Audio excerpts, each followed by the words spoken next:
우리 인생에서 가장 중요한 게 뭐냐 하면 만남입니다. 만남. 그러니까 여러분하고 저하고 만난 것도 너무 귀하지 않아요? 그렇죠? 저도 포항에서 여러분을 만날 줄 몰랐고 여러분도 포항에서 저를 만날 줄 몰랐잖아요. 그리고 우리 교회 성도님들 중에 꽤 많은 분들이 포항이 아닌 타지에서 오신 분들이 굉장히 많거든요. 하필이면 또 이 타지에서 여기 와서 여기서 뿌리를 내리고 자리를 잡고 또 교회를 막 만나다가 우리 교회에서 이렇게 신앙생활하고, 우리가 불이 안 났으면 여기 안 왔을 거니까 그러면 여러분들 이제 저를 못 만났을 거고, 이제 아주 그 인생의 이 만남은 정말 신묘막직합니다. 그러니까 이렇게 표현할 수밖에 없어요. 너무나 신비로운 거예요. 제 인생에서, 제 목회에서 있잖아요. 정말 저의 물론 모든 목사님들이 저의 큰 스승이시지만 저의 인생에서 목사님들의 아주 큰 스승이 세 분 계십니다. 한 분이 누구시냐면 이제 홍민기 목사님이죠.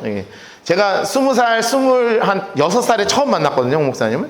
홍 목사님은 그때도 지금처럼 생겼고,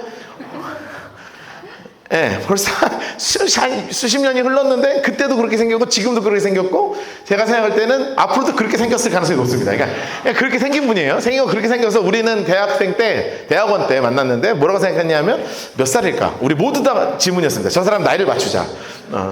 근데 다 틀렸습니다. 생각보다 너무 젊어가지고. 근데 그분을 통해서 제가 이제 알게 된 게 뭐냐면, 사역이 무엇인가에 대해서 되게 진지하게 만나게 됐어요. 특히 이제 청소년 사역을 제가 한참 할 때라서 제 삶을 완전히 아이들에게 내어놓고 막 24시간 애들하고 살고, 경찰서 가면 쫓아가서 잡아오고, 뭐 PC방에 집 나간 놈 가서 PC방에서 데려다 갖다 집에 넣고, 공부 열심히 하는 애들은 제가 다 쫓아다니면서 초콜릿 하나씩 다 집어 넣어주고, 끝나면 떡볶이 사주고, 밤 11시 12시까지 집에 들어갈 생각도 안 하고 그냥 그러고 살았어요. 그러고 있다가 제 인생에서 정말 중요한 분 한 분 만나게 됩니다. 그렇게 사역에만 이렇게 매진하고 있었던 저희가 중심을 놓치고 있었어요. 중심이 뭐였냐면 성경이 없는 목사였습니다.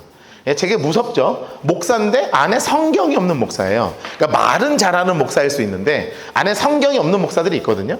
이게 성경이 없는 목사였어요. 그런데 제가 부산에서 사역을 하면서 제 스승 목사님을 만나면서 그 목사님을 통해서 성경이 원래 어떻게 공부하는지를 아주 그냥 뼈저리게 공부하면서 제가 복음과 성경을 통하여 거듭나게 됩니다.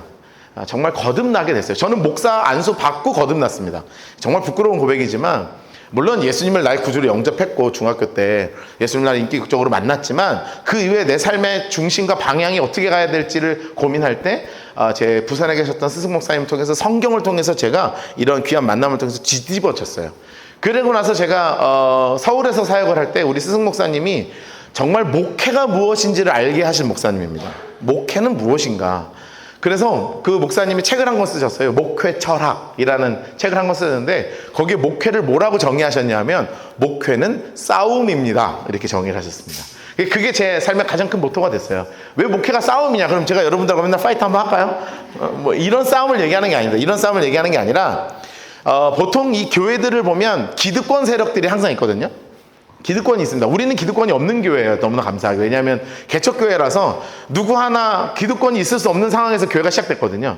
근데 보통 이렇게 오래된 교회들은 보면 기득권이 있어요. 그럼 기득권이 있으면 새로운 목사님이 왔을 때 새로운 방향으로, 하나님이 기뻐하시는 건강한 방향으로 나아가면 기득권과 싸우게 됩니다. 이해됐죠? 그런데 그렇지 않고 기득권을 그대로 따라가는 목사님들이 또 계세요. 또 그런 것에 은사가 탁월한 목사님 계시거든요. 그러면 어떤 세력과 싸우게 되냐면, 이 교회가 좀 개혁되기를 원하는 사람들하고 싸우게 돼요. 그래서 오늘 목사님은 목회는 곧 싸움인데 어느 곳을 향하여 싸울 거냐, 이것을 끊임없이 고민하고 하는 것이 목회다, 이걸 저에게 늘 가르쳐 주셨어요. 그래서 저도 여러분들하고 지금 매일 싸우고 있습니다. 어떻게 목회를 해야 되는 것인가? 우리 교회는 지금 기득권이 되어가고 있는 것은 아닌가? 고정되어 있는 것은 아닌가? 하나님이 기뻐하시는 방향이 아니라 내가 원하는 방향이 아닌가 하는 끊임없이 뒤돌아봄을 향하여, 그리고 앞을 향하여 나아가는 목회를 하려고 하는 거에, 이 목회에 대한 방향성을 이렇게 잡게 됐어요. 그래서 저는 누구에게나 박노하라는 목사가 세워질 때 아주 중요한 만남이 있었는데, 그게 요 세 분의 목사님을 통하여 제가 목회자로서 세워지게 되었습니다. 제가 이 이야기를 왜 이렇게 드리냐 하면, 부활하신 예수님이 요한복음에만 아주 특별히 특별한 기록들이 나와요. 부활하신 예수님의 아주 특별한 기록이 요한복음에만 나옵니다. 우리가 마태복음, 마가복음, 누가복음을 읽으면 부활하신 예수님이 딱 등장하시잖아요. 그러면 뭐라고 하시면 가서 제자 삼아라 하고 올라가. 그것만 나와 있어요. 그 부활하신 예수님이 몇 장 안 나와요. 그러니까 몇 절 안 나와요. 몇 절. 진짜 몇 절 안 나옵니다. 부활하신 예수님의 행적에 대해서.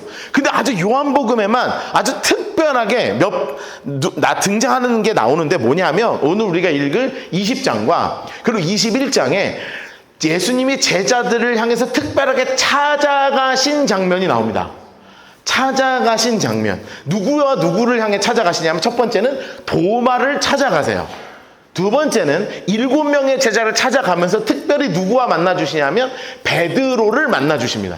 그래서 도마와 베드로를 향해서 특별하게 찾아가신 것이 마치 부록처럼, 요한복음의 부록처럼 이렇게 싹 등장해 있어요. 그러면 이제 첫 번째로 오늘 우리가 만날 분이 누구냐면 바로 이 도마입니다. 도마. 여러분 도마하면 공식처럼 머릿속에 있는 거 있잖아요. 교회 학교 안 다니셨습니까? 네. 다들 교회 학교 좀 다니셨죠? 네. 교회 짬밥이 좀 있으시면 도마 하면 딱 붙는 게 있어요. 어떤 도마? 의심하는 도마. 그렇죠? 그래서 저기도 아예 써놨잖아요. 도마가 뭐 하다? 의심하다. 그러니까 도마 하면 그냥 뭐 때문에 그냥 아예 그냥 무슨 문장처럼 도마는 의심하는 도마. 이렇게 딱 돼 있어요. 그런데 제가 이제 이 요한복음을 이렇게 계속 연구하면서 과연 도마가 우리가 이렇게 쉽게 재단해서 너는 왜 의심해? 왜 의심해? 그러니까 왜 의심을 하지? 이렇게 하는 것이 맞는 것인가에 대한 질문이 늘 있었어요. 그런데 사실은 이 도마가 어떤 분인지를 좀 진지하게 한번 살펴볼 필요가 있어요. 자, 24절 한번 볼까요? 자, 12제자 중에 하나로서 인물 색깔 할까요? 디두모라 불리는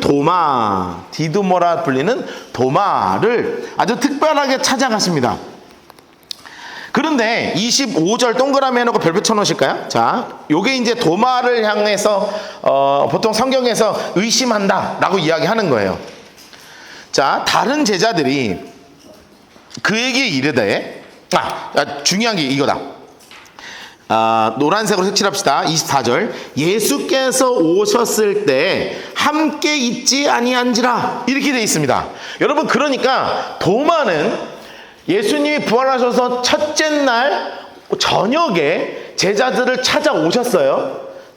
그 엠마오로 가는 두 제자를 만나시고 찾아오셔서 성경을 가르치시면서 내 마음이 뜨겁지 아니하더냐 하는 그 자리에 그리고 지난주에 말씀드렸던 것처럼 평안하라 라고 말씀하셨던 그 평안을 말씀하셨던 그 자리에 없었습니다. 없었어요. 그러니까 없었다. 그러면 어디 있었을까? 이걸 생각해야 되는 거예요. 그래서 갔다가 이야기를 들었어요. 예수님이 부활하셨다는 얘기를 듣고 다시 온 거예요. 그 와서 다른 제자들이 그에게 이르되 다른 제자들 인물 색깔 해놓으시고요. 그에게 이르되 뭐라고 얘기하냐면 노란색으로 우리가 봤다 이거야. 우리가 예수님을 봤다 하니 도마 인물 색깔 하시고요. 이르되 뭐라고 이야기합니까? 내가 그의 손에 못자국을 보며 내 손가락을 그 못자국에 넣으며 내 손을 그 옆구리에 넣어보지 않고는 뭐 하겠다? 믿지 않겠다. 이렇게 이야기를 해버려요. 여러분 이 너무 이상한 장면 아니에요? 그쵸? 여러분 이런 말 할 수 있어요? 여러분 손가락에 이것도 되게 좀 이상한 장면이에요. 여러분 이렇게 손가락에 내가 넣어보겠다. 옆구리에 내가 손을 넣어보겠다. 너무 그로데스크하지 않습니까? 이거 뭐라고 표현이 안 돼. 너무 기괴한 성경이잖아요. 손가락을 손을 넣다 뺐다 해보고 손을 넣다 뺐다 오 대박 구멍 뚫렸네. 이렇지 않고서는 내가 믿지 않겠다라고 선언을 했다는 거예요. 그러면 도대체 왜 이런 일이 벌어졌을까에 대해서 우리가 진지하게 생각을 해볼 필요가 있다는 거죠. 왜냐하면 도마에 대해서 마태마가 누가에서는 기록이 거의 안 나옵니다. 마태마가 누가에서는 도마에 대한 이야기가 거의 안 나와요. 그런데 요한복음에만 총 3번의 도마에 대한 기록이 나오거든요. 처음은 뭐냐면 주와 함께 죽으러 가자. 이거 이제 한번 도마가 세게 한번 얘기한 게 있고, 두 번째는 어디에 나오냐면 요한복음 10장에 나오거든요. 14장에. 자, 요한복음 14장입니다. 자, 요 도마에 대해서 공부를 해보는 거예요. 자, 같이 한번 읽을까요? 1절부터 7절까지 읽을 수 있죠. 시작. 너희는 마음에 근심하지 말라. 하나님을 믿으니 또 나를 믿으라. 내 아버지 집에 거할 곳이 많도다. 그렇지 않으면 너에게 일렀으리라. 내가 너희를 위하여 거처를 예비하러 가노니 가서 너희를 위하여 거처를 예비하면 내가 다시 와서 너희를 내게로 영접하여 나 있는 곳에 너희도 있게 하리라. 내가 어디로 가는지 그 길을 너희가 아느니라. 도마가 이르되 주여 주께서 어디로 가시는지 우리가 알지 못하거늘 그 길을 어찌 알겠사옵나이까. 예수께서 이르시되 내가 곧 길이요 진리요 생명이니 나로 말미암지 않고는 아버지께로 올 자가 없느니라. 너희가 나를 알았더라면 내 아버지도 알았으리로다. 이제부터는 너희가 그를 알았고 또 보았다. 이 이야기를 할 때 등장하는 인물이 누구냐면 바로 이 도마입니다. 그럼 여기서 우리가 이 도마의 성격을 알 수 있죠. 도마는 어떤 사람이냐 하면 따라합시다. 질문하는 사람. 다시 한번, 도마는 어떤 사람이라고요? 질문하는 사람입니다. 우리가 머릿속에 기억을 해야 되는 거 그 옆에다 써놓으세요. 도마는 질문하는 사람이에요. 질문하는 사람. 좀 이따 다시 보고. 자, 도마의 가장 중요한 캐릭터가 어떤 캐릭터냐 하면 도마는 질문하는 사람이었습니다. 지금 예수님께서 정말 놀라운 이야기를 하셨죠. 건심하지 마. 하나님을 믿으니 나를 좀 믿어. 라고 말씀하시는 그 마음을 하면서 너희를 위해 내가 거처를 예비한다. 천국에 대해서 막 선포하시면서 내가 어디로 갈지 그 길을 너희가 알아. 그랬더니 도마가 어떤 걸 하냐면 주여 주께서 어디로 가시는지 우리가 어떻게 알아요? 그 길을 우리가 모릅니다 하고 진지한 질문 앞에 섰을 때 예수께서 그 놀라운 가르침을 하시는 거예요. 내가 곧 길이요 진리요 생명이니 나로 말미암지 않고는 아버지께로 갈 수가 없어. 이 진리 앞에 딱 섰을 때 질문하고 깨닫는 것을 가지고 직진하는 사람이 바로 누구냐면 도마였습니다. 다시요. 질문하고 깨달으면 직진하는 사람이 도마예요. 다시 어떤 사람? 질문하고 깨달으면 직진하는 사람이 도마였다고. 이거 되게 중요한 포커스예요. 이 도마의 성격이 너무 잘 드러나는 게 뭐냐면 질문을 하는 사람이었습니다. 여러분, 신앙은 예전에 우리 그 한국교회 초창기 신앙은 어떤 신앙이었냐면 덮어놓고 믿는 신앙이었습니다. 덮어놓고 믿는 신앙이에요. 덮어놓고 믿는 신앙. 그래서 심지어 예전에 그 부흥회 하면요, 제가 지난번에 한번 말씀드렸나? 부흥회 하면 그 예수 안 믿는 남편들이 이렇게 올 때가 있어요. 그러면 안 믿기잖아. 그럼 부흥회 강사 목사님들이 어떻게 설명했는 줄 알아요? 가슴 진짜 나와보실래요? 진짜 내가 부흥회 때 본 장면 그대로 해줄 거예요. 내가 그대로 여기다 올라와요. 내가 부흥회 강사 목사님이라고 믿겨요, 안 믿겨요? 안 믿긴다 하시면 돼요. 안 믿습니다. 안 믿기지? 자, 봐! 보여요, 안 보여? 안 보입니다. 그래! 그거야! 눈앞에 있는 것도 못 보는데 안 보이는 하나님 어떻게 봐? 안 보고 믿는 거야! 이랬다고. 내가 너무 충격이 와서 잊지를 못해요, 그 장면을. 정말 그랬다니까. 그분이 저기 저 뒤쪽에 앉아있었는데 그 강사 목사님이 자기 성경 들더니 가득 얼굴에 성경을 그대로 들이받고 보여, 안 보여? 안 보입니다. 안 보이지? 인간이 원래 그런 거야. 눈앞에 있는 것도 못 보면서 어떻게 안 보이는 하나님을 봐? 안 보고 믿는 거야. 그랬어요. 같이 해볼까요? 뭐 이게 뭐냐면 덮어놓고 믿으라는 거. 그냥 하나님은 그런 양반이니까 그냥 덮어놓고 믿어. 뭐 이랬어요. 근데 그분이 믿었어, 진짜. 지금도 교회 다녀요. 지금도 교회 다닌다니까요. 진짜 웃겨. 그분 매일 저녁 가족 예배 드리고 막 그래요. 너무 웃겨, 나는. 근데 그분은 자기가 그렇게 당을 까먹고 있더라고. 내가 얼마 전에 만나서 그 얘기를 했거든요. 그랬더니, 그랬냐? 막 그러더라고요. 그랬어. 옛날에는 어떻게 했냐면, 이렇게 눈에 보이지도 않는 것 어떻게, 눈에 인간이 얼마나 불안정한데 뒤에 있는 것도 안 보이고 막 이러면서 안 보이는 거예요. 원래 안 보고 믿는 거야. 막 이렇게 했다고요. 그래서 그냥 믿어. 막 북치고 막 주여 하면서 막 믿어. 막, 그냥 막 주여! 막 하고 막. 그게 우리의 그 근원적 신앙의 안에 있어요. 그런데 이게 변질되기 시작하니까 어떻게 되냐면 기복신앙으로 바뀌잖아요.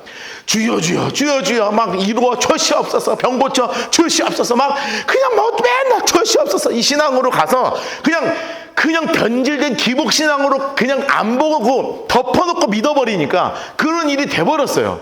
그래서 한국교회에 무슨 일이 벌어지기 시작하냐면 큐티 운동 같은 게 시작되면서 왜 덮어놓고 믿어? 펼쳐놓고 믿어야지. 좀 보면서 믿어, 보면서. 그냥 무조건 눈 감고 주여 주여 기도만 하는 게 아니라 하나님의 말씀과 같이 가. 이런 운동으로 바뀌기 시작했어요. 그러다가 최근에 이제 라이트하우스 포항이 생기면서 굳이 큐티로 가야 되냐, 그냥 성경 그대로를 받아들이자 하는 아주 중요한 운동이 포항에서 시작되면서 미래는 모르겠으나 하여튼 뭐 시작은 됐잖아. 그쵸? 시작은 됐어요. 네, 5년이 지나지만 영향력은 별로 없어도 하여튼 신앙은 시작은 됐습니다.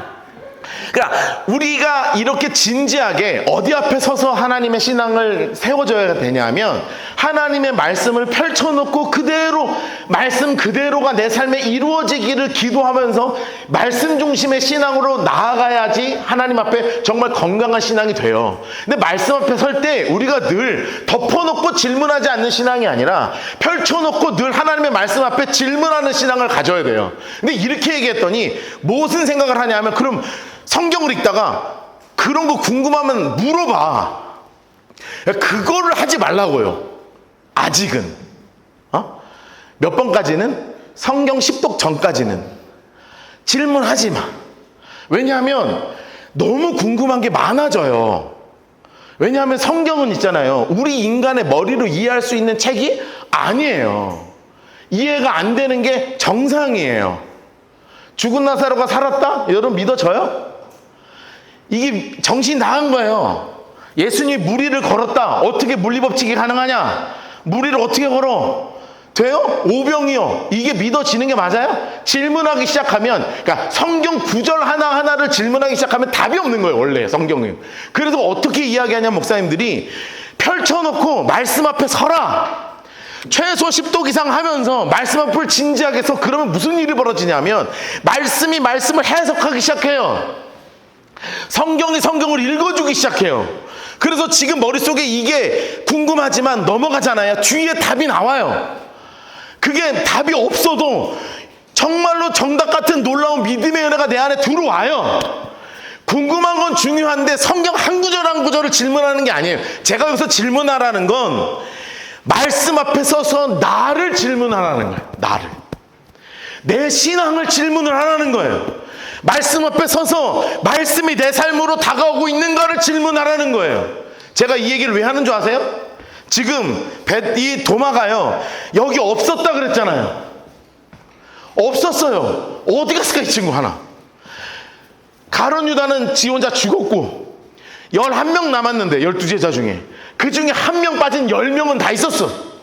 딱 한 명 도마가 없었어요. 왜 없었을까? 아까 제가 도마의 성격을 규정해 드렸죠? 도마는 질문하고 마음의 확신을 얻으면 직진하는 사람이라고 그랬잖아요. 근데 이 친구가 예수님의 십자가 달리기 전까지 직진했다고요.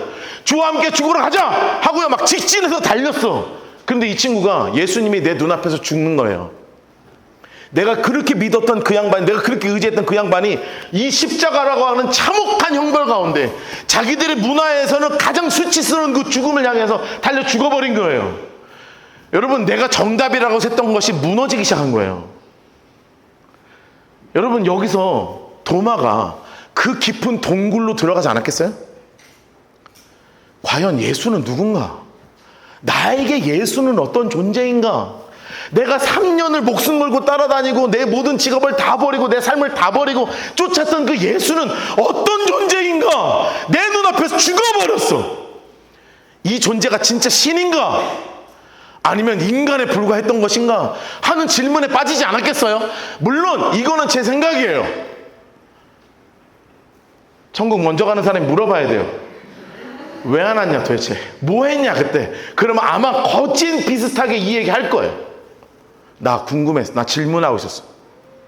내 신앙을 질문하고 있었고, 저분이 진짜라고 내가 믿었는데 저분이 죽었다고 해서 내가 이렇게 도망다니는 나를 스스로, 나 스스로에 대해서 질문을 하고 있었을 것이고, 또한 예수 그분 자체에 대해서 질문하고 있었을 거라고요. 여러분, 얼마나 건강합니까? 예전에는 이렇게 질문하면 정죄했다고요. 왜 질문해? 덮어놓고 믿어. 그게 바른 신앙이 아니라고요. 때로는 여러분의 신앙에 의심이 찾아오면 질문하세요. 스스로 하나님 앞에 서서 질문하세요. 여러분 이해할 수 없는 일이 다가올 때 하나님 앞에 무릎 꿇고 질문하시라고요. 여러분 너무 건강한 거예요. 단 나를 찾아오지 마요. 나 곤란하니까. 여러분 내가 무당이 아니에요.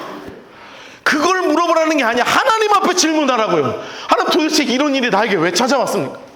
하나님 이것을 통해 나에게 하시고자 하는 말씀 무엇입니까? 하고 진지하게 말씀 앞에 서세요. 여러분 그럴 때 하나님이 도마에게 찾아오신 것처럼 여러분에게 찾아오실 거라고요. 여러분 질문하는 도마에게 언제 찾아오세요? 일주일 있다 찾아오세요. 8일 지나서 초록색으로 색칠해 놓으세요. 여드레가 지나서. 여러분 그 질문이 일주일 내내 도마를 괴롭히고 있었어요. 도대체 나에게 생긴 이 일은 왜? 나는 왜 이 고통스러운 순간을 견뎌야 하냐? 예수라는 존재는 나에게 뭐야? 그를 따라잡던 나는 뭐야? 라는 이야기를 하면서 질문할 때요, 여러분 도마가 일주일 동안 그 고민하고 있을 때 주님이 너무 잘 알고 계신 거예요. 질문하는 도마에게 찾아오셨어요. 제자들이 다시 집안에 있을 때 도마도 함께 있고 너무 귀한 거예요. 이때 도마가 함께 있는 걸 예수님이 아셨다고요. 인물 색깔 해놓으세요. 또 문들이 닫혀 있었어요. 그런데 갑자기 등장하셨다고요. 여러분 성경은 너무 분명하게 얘기하잖아요. 영과 육을 동시에 가지고 있는 예수님이신데 문을 안 열고 들어오셨다니까요. 일부러 찾아오신 거예요. 여러분 옆에 써놓으셔야 돼요. 어떻게 된 거냐면 도마를 찾아오신 거예요. 질문하고 있는 도마를 찾아오셨어요. 예수님은 지금 정말 질문 가운데 빠져있는 도마를 찾아오신 거예요. 문이 닫혀 있었잖아요. 여러분 이 말이 너무나 중요하다고 말씀드렸죠. 도마의 마음이 닫혀 있어요. 지난주 똑같은 얘기가 있었잖아요. 제자들이 두려움 가운데 문이 닫혀 있었어요. 근데 갑자기 쑥 들어오시는 거예요. 지금 도마의 마음의 문이 닫혀 있어요. 질문하면서 마음이 답답하니까 닫혀 있어요. 그런데 그때 예수님이 쑥 들어오세요. 그리고 나서 또 뭐라고 말씀하세요? 샬롬 에이레네 너에게 평강이 있을지어다. 주님께서 도마에게 평강을 이야기하세요. 여러분 이 은혜가 너무나 귀한 은혜더라고요. 왜냐하면 옆에다 이렇게 써놓으셔야 돼요. 뭐라고 써놓으셨냐 하면 도마의 눈높이에 맞춰 찾아오셨어요.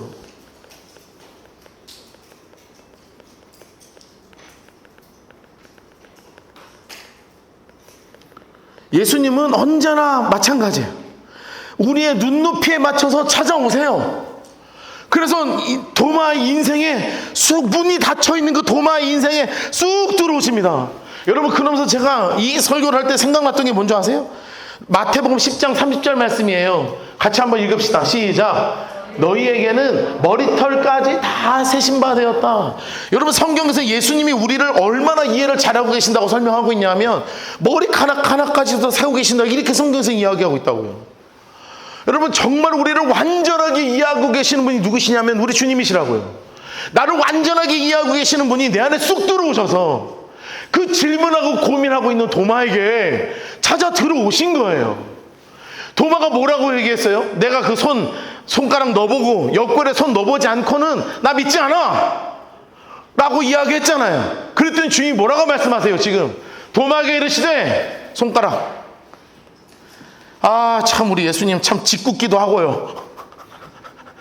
참 우리 예수님도 참 짓궂죠. 도마가 얘기한 걸 이자에 없었어. 뭐 핸드폰으로 누가 갑자기 카톡을 보내서 지금 예수님 지금 도마가 의심하는데요. 손가락 넣고 싶다는데요. 한번 넣게 할까요? 확 뚫어볼까요? 막 이렇게 한 게 아무도 없어요. 누구하고도 연락한 적도 없어요. 여러분 그런데 갑자기 도마에게 나타나서 뭐라고 하시는 줄 알아요? 너 뭐를 질문했어? 넣어봐. 여러분 이거 어떻게 들리십니까? 조롱으로 들리세요? 혼내는 걸로 들리세요? 저는 사랑으로 들려요. 그 눈높이에 맞춘 그 예수님이 정말 사랑으로 말씀하시는 거예요. 너가 원하면 내가 해줄게. 너 질문이 이거야? 내가 답해줄게. 나 진짜 죽었다 살았다? 너 볼래? 옆구리 넣어볼래? 여러분 쉬운 거 아니에요. 여러분의 상처를 그대로 꺼내서, 내 죽었던 그 상처를 그대로 꺼내서 보여주시는 거 쉬워요? 정말 어렵습니다. 여러분의 질문 그대로를 예수님이 반문하시면서 그대로 들어주시는 거 쉬워요? 정말 어렵습니다. 그 질문 앞에 서 있을 때 주님이 그대로 말씀하시잖아요. 손가락 내밀어. 내 손 보고 네 손 내밀어서 꿀에 한번 넣어볼래? 넣어봐. 여러분, 도마만 하는 이 질문을 예수님이 알고 찾아오셔서 그대로 말씀하세요. 그러면서 뭐라고 말씀하세요? 그리하여 믿음 없는 자 되지 말고 믿는 자 돼. 나를 이제 믿어. 내가 너의 질문을 알고 있으니 내가 이제 너에게 답을 해줄 거야. 기억나? 그때 너가 나에게 질문했을 때 그 길을 우리가 어떻게 합니까? 라고 얘기할 때 내가 곧 길이요 진리요 생명이니 나로 말미암지 않고는 아버지께로 갈 자가 없다고 말씀하신 거 기억해? 내가 곧 길이야. 내가 곧 진리야. 내가 생명이야. 이제 진짜 만나봐. 다시 한번. 그래, 더 이상 믿음 없는 자 되지 말고 믿어. 여러분, 이야기할 때요, 도마가 뒤집어져 버려요. 아까 다시 한번 도마에 대해서 정리했죠. 질문하고 답을 얻으면, 확신을 하면 직진하는 사람이라고요. 도마가 질문했어요. 진짜 그분은 하나님인가? 예수가 나에게 어떤 존재인가? 나는 예수 앞에 어떤 존재인가? 질문했다고요. 그랬더니 예수님이 답을 주셨어요. 진짜 만져봐. 손구리에 진짜 옆구리에 넣어봐. 나가 진짜 하나님이야. 내가 진짜 하나님이라. 너가 의심하고 너가 무너질 그런 존재가 아니라 내가 진짜 죽었다 살아난 하나님의 아들이라. 아니, 내가 하나님이라. 죽음의 권세를 이긴 존재라. 이제 다 믿어야 되지 않아? 여러분, 이 이야기를 할 때요, 도마가 놀라운 고백을 해요. 28절 같이 한번 읽을까요? 시작. 도마가 대답하여 이르되 나의 주님이시여 나의 하나님이십니다. 여러분, 그 앞에도 이렇게 색칠해 놓으세요. 그리하여 믿음 없는 자가 되지 말고 믿는 자가 돼. 말씀하실 때 신약 성경에서 가장 놀라운 신앙의 고백을 해요. 나의 주님이시요 나의 하나님이십니다. 여러분, 예수께서 이 말을 들으시고요, 정말 잘했다 칭찬하시면서 이렇게 칭찬하세요. 예수님 색깔로 바꿔서 너는 나를 본 거로 믿었어? 근데 이거 잘한 거예요. 그런데 보지 못하고 믿는 자들은 진짜 복되다 하고 누구에게 말씀하세요? 우리에게 말씀하시는 거예요. 여러분, 예수님이 지금 우리 눈앞에 계십니까? 안 계십니까? 안타깝게도 안 계시죠? 눈에 보이면 좋겠죠? 사람들은 그거 원하거든요. 여러분, 제가 막 기도의 사람에서 막 하루에 막 몇 시간씩 10시간씩 막 기도했더니 어느 날 갑자기 제 손목에 상흔이 생겨봐요. 성흔이. 여기 구멍 뚫려. 갑자기 막 옆구리에 막 그런 거 뚫려요. 막 그래서 여러분 할렐루야 막 이렇게 하면 막 여러분 막 쏟아 들어도 막 이럴 수 있어요. 그러면 우리는 뭐가 때문에 눈에 보이는 증거가 있으면 속에서 뒤집어진다고요. 그런데 주님께서 뭐라고 말씀하셨어요? 보고 믿는 거 중요해. 그런데 보지 않고 진짜 믿음 가운데 있는 거, 눈에 보이지 않아도 진짜 하나님이 살아계신 그 자체를, 하나님의 말씀 그대로 앞에 서서 믿는 거. 때로는 질문을 하지만 성경 안에 진짜 예수가 정답이심을 붙잡고 나아갈 때, 그 정답이신 예수를 붙잡을 때, 그분이 내 삶의 주인 될 때 진짜 그 정답 앞에 나아가는 거, 이게 진짜 복된 길이야 라고 우리에게 가르쳐주고 계신단 말이죠. 여러분, 도마에게 신약 성경의 유일한 고백을 해요. 나의 주님. 근데 그 다음이 뭐예요? 나의 하나님. 여러분, 신약 성경에 유일하게 예수님을 하나님으로 고백한 장면이 누구에게서 나타나냐면 이 도마에게서 나타나요. 여러분, 이 이후에 기독교의 신앙은 이렇게 바뀌었습니다. 예수님이 진짜 나의 하나님이시다. 인간이 아니라 하나님이시다. 여러분, 이렇게 도마가 예수님을 만났습니다. 그의 삶의 방향이 바뀌기 시작했어요. 그 도마가 어디를 향해 갔는 줄 아십니까? 예수님 승천하시고 복음을 들고 인도 땅을 향해 갑니다. 복음을 들고 인도 땅을 향해 가요. 여러분, 지금도 인도는 힌두교의 나라입니다. 지금도 인도는 힌두교의 나라예요. 온갖 잡신들이 가득합니다. 인도 가잖아요. 모든 택시에 코끼리가 다 손 이렇게 있는 거 다 있어요. 돈 주는 신이라고. 가면 시바 신이라고 죽음의 신이 막 이렇게 막 창 들고 있는 온갖 형상들이 있습니다.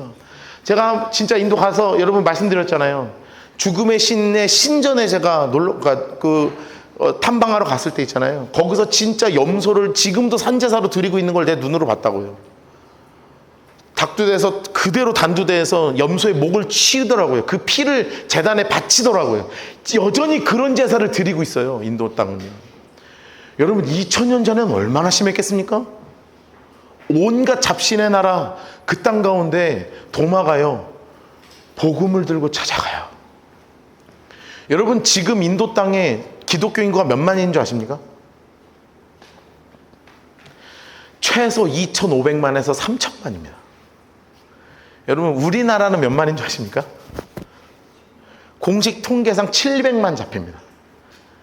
1000만 넘었다가 1200만까지 갔다가 지금 다 줄었어. 700만에는 2단 포함입니다. 신천지 포함이에요. 여러분 실제로 500만 600만 봅니다. 여러분 우리보다 6배 많은 인구가 어디 있냐 하면 인도에 있어요. 어떻게 가능하겠습니까? 도마가 그 땅에 들어가셨어요. 여러분 너무너무 복음이요. 도마 여러분 이 고백을 나의 하나님 주는 나의 하나님이십니다. 나의 주님이십니다. 나의 하나님이십니다. 라는 고백을 가지고 교회를 세우니 여러분 그 땅 가운데 얼마나 복음이 흥황했겠습니까? 정말 영향력이 너무 커진 거예요. 그래서 그 지역에 있는 종교 지도자들과 정치 지도자들이 도마를 창으로 찔러서 죽였습니다. 인도에서 순교한 분이 누구냐면 바로 도마예요. 여러분 그분이 걸어갔던 그 자리에 뭐라고 써 있는 줄 아세요? My Lord and my God. 그분이 창 찔린 자리에 뭐라고 써 있는 줄 아세요? My Lord and my God. 여러분 그분이 순교한 그 자리에 그분의 무덤 위에 교회가 세워져 있습니다. 여러분 거기에 뭐라고 써 있는 줄 아세요? My Lord and my God. 나의 주님이시요 나의 하나님이십니다. 여러분 그 고백 위에 인도의 기독교가 시작되었어요.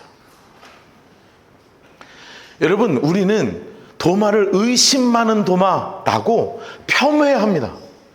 그리고 늘 이걸 가지고 정죄하고 공격의 수단으로 써요. 너 도마같이 왜 의심해? 이 의심하는 신앙. 누가 막 질문하면 넌 도마냐? 이렇게 정죄하거든요. 여러분 천국에 계신 도마가 얼마나 속상해 하실까요?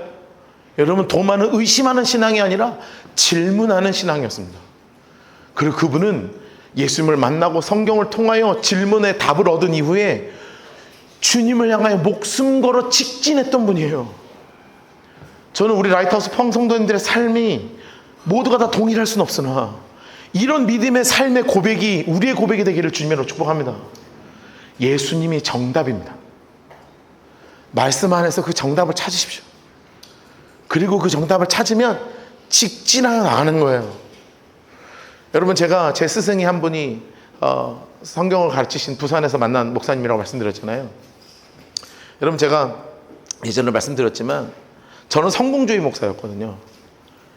그래서 설교 잘해서 제가 강남에서 사역을 오랫동안 했기 때문에 이 애들 스카이 가고요. 성균관대 가고 뭐 그 있잖아요. 서성연 뭐 서강 뭐 이게 다른 뭐 성성 뭐 말도 있잖아. 뭐 거기 다 보내고 성공해서 좋은 데 가고 하나님 영광 돌리라고 거짓말했던 사람입니다. 여러분 제가 복음을 만나고요. 성경을 만난 이후에 제 삶에 바뀌었어요. 제가 그때부터 마음먹었습니다. 나는 일평생 성경을 가르치고 일평생 성경 중심으로 사역할 것이다. 여러분 아무 생각 없이 살 때는 성공주의 가르치다가 말씀 앞에 설 때 제가 질문하기 시작했어요. 나의 신앙은 어떻게 가고 있었던 것인가? 내 설교는 어떻게 가고 있었던 것인가? 나는 어떤 목회를 하고 있었던 것인가?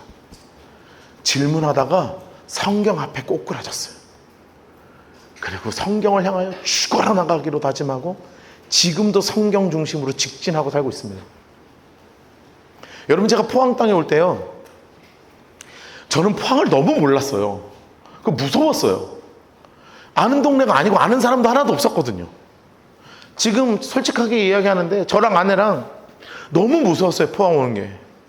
매주 무서워서 왔어요. 매주 울면서 왔어요. 우리 왜 하나님 하필은 포항입니까? 매주 질문했어요. 하나님 왜 포항입니까? 아는 사람이 하나도 없고 교회도 하나도 안 되는 거야. 너무 힘들었어요. 그래서 오죽하면 노래를 맨날 들으면서 왔어요. 찬양 중에 선교사라는 찬양이 있었거든요. 주님의 나라가 이루어지는 것이 나의 평생 소원. 왜 우리가 그 찬양을 부르면서 왔는지 아세요? 부끄럽지만 마치 이곳이 저에게 선교지 같았어요. 내가 연고라도 있으면, 아는 사람 한 명이라도 있으면 좀 편하게 대화하면서 같이 목회하고 싶은데, 같이 팀워크를 이루어서 목회하고 싶은데요, 아무도 없는 거예요, 이 땅에. 진짜. 근데 딱 하나. 우리 애들이 얼마나 고생했는지 아십니까? 제가 우리 테스트한테 진짜 고마워요. 매주 왕복이요, 270km, 300km를 매주 같이 왔다 갔다 했어요. 매주. 이 애들이 얼마나 힘들면 모든 휴게소에 매번 들어갔어야 됐어요. 그렇지 않으면 애들이 견디지를 못하는 거예요. 제가 아무리 고맙다 그래도 저 애들이 초등학교 저학년, 태어난 지 얼마 안 되는 이 아이 데리고 이게 교회인지 아닌지도 알 수 없는 이 땅 가운데 매주 왔어요. 그런데 그 땅 가운데 고백이 있었어요. 하나님 이 교회를 세우신 이유가 분명히 있는 줄 압니다. 당신이 나의 정답인 것을 고백합니다. 하나님이 교회를 세우십시오. 여러분, 라이트하우스 수없는 지금 42개 교회가 세워졌어요. 올해 12개 더 세워질 거예요. 54개인데 그 중에 우리 교회가 제일 고생했어요. 우리처럼 고생한 교회가 아직까지는 없어요. 그런데 그게 가능했던 이유가 뭔지 아세요? 제 마음에 예수님이 나의 정답이시고, 예수님이 나의 길이시고, 예수님이 나의 진리이시고, 예수님이 나의 생명이라는 그 믿음의 고백 위에 직진해서 그래요. 저는 우리 모든 성도님들의 삶의 고백이 함께 이루어졌으면 좋겠어요. 때로는 신앙생활 하면서 질문할 수 있거든요. 근데 그 질문의 끝은 예수님이 나의 길이라는 거예요.